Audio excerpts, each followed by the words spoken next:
This is a Best in Climate episode of Earth Feels, where each week your hosts Rose and Christine read to you from some of the best climate-related blogs and articles on the web. Hey there, it's Rose with this week's Best in Climate. This week's reading is entitled, It's Not Too Late, Dear Human. And it's written by a Facebook friend of mine, actually. I posted it earlier this week. Her name is Corina Luna Dea. And she's the founder of Archaeology for the Woman's Soul, a site that showed up on my Facebook page one day a number of years ago. It's something that I follow. It's at the top of my feed every day. So I'll include her name and the links to her website. I think she's brilliant. Her writings are spot on and really speak to my soul and the soul of a lot of women. You may remember her from an episode that we did earlier. What is the role of the divine feminine in planetary healing?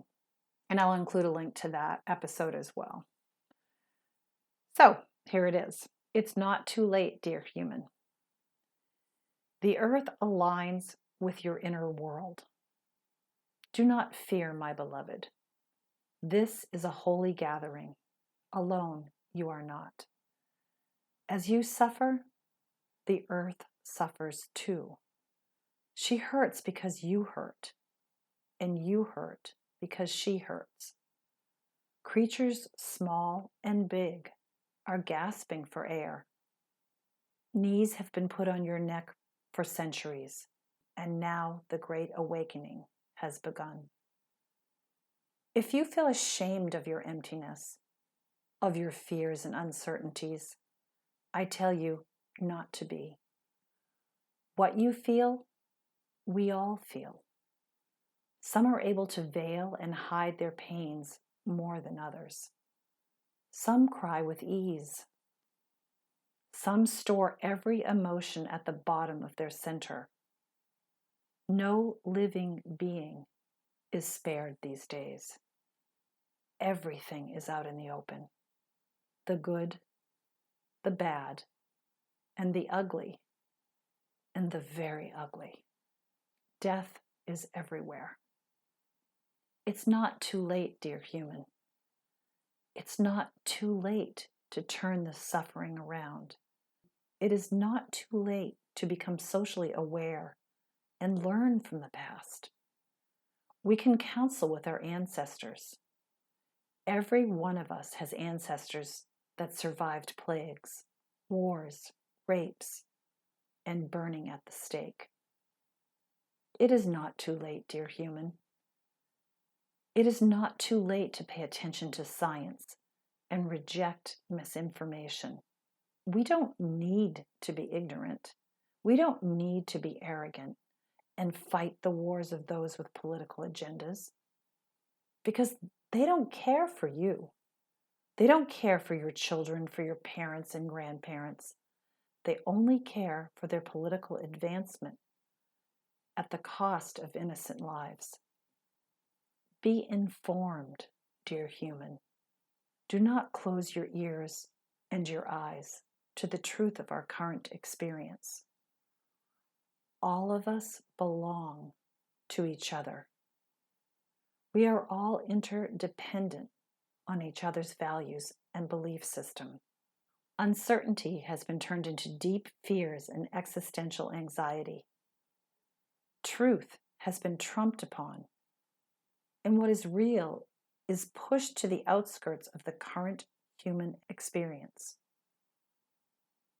Oh, dear human, every bone in your body has been dipped in ancient ink, and the voice of your ancestors speaks in tongues only understood by those that have taught themselves to decipher truth from lies.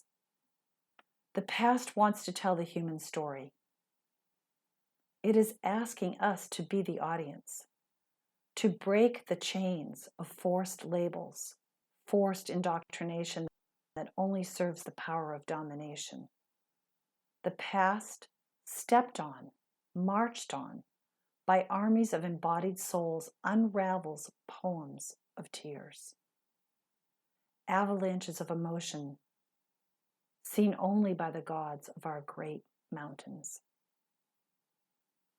Dear human, let us begin again to believe that it is possible to rise from the ashes of ignorance.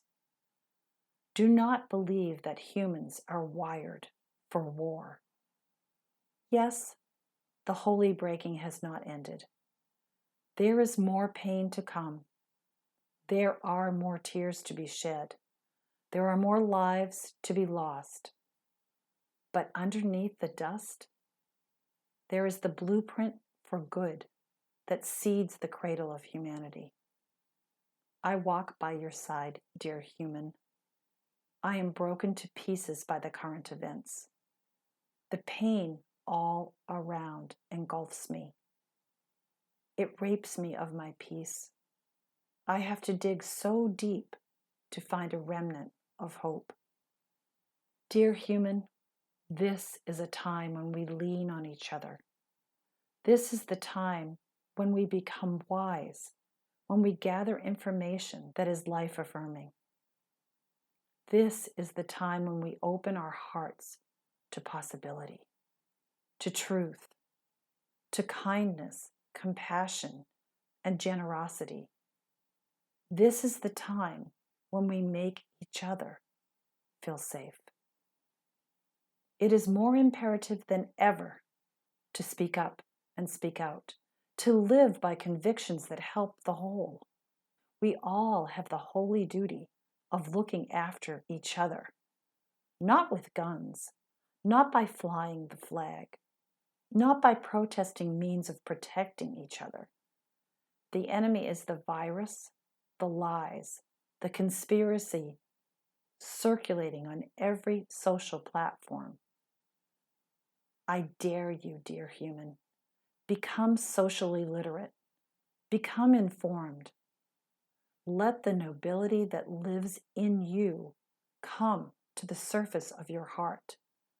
We are capable of so much better than we do now.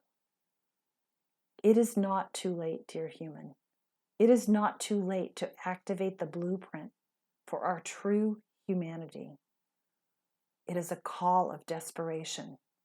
I know that we are better than this. Dear human, let's awake from this horrific, hypnotic dream. Let's unearth our true nature as kind beings.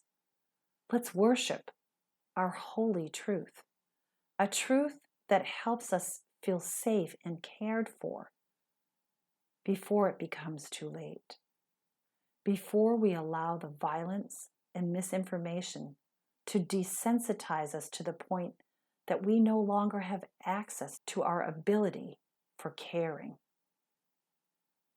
Caring, caregiving, and nonviolence have to become culturally valued at a personal and social level. Decency, civility, respect, graciousness, and kindness have to be the values from which our lives, our communities, our world flows if we want to leave behind a better world for future generations. There is so much work to be done. Let's roll up our sleeves and do it. It is not too late. It is not too late, dear human.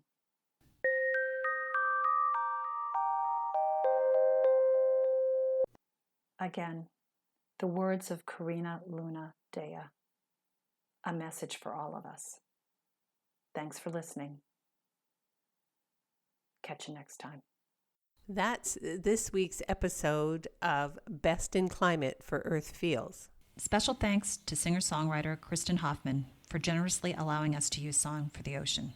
Thanks for listening. Don't forget, subscribe to our podcast so you don't miss an episode. Catch you next time. Bye-bye. Children of the earth, I'm calling out. There's a mission for you and for me.